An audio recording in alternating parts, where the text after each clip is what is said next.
Okay. Day 5. Umulan pa din. Grabe ulan ah. Walang yummy friends na naman doon. Tinaboy ko na kayo kahapon na. Ayun, tumbahan na iba. Wow. Okay, first of all, ito muna. Sa dulo muna. Tumba siguro kada hinihilang ko.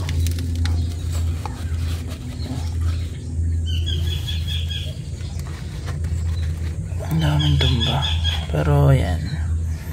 Ito yung pinaka best example. Ay, naputol na. Shit. My bad. Using ko na lang. Pero stable na sila. I think pwede na silang ibigyan ng pagkakataon na makaranas ng fresh air. No? Total maganda naman ang humidity today. Kita mo? Bigyan ko na sila ng fresh air. Tatago ko na tong takip natin. Okay, let's go. Yan. Yan. Iwanan na natin sila naka open air para makapag process na sila ng sunlight. Let's go.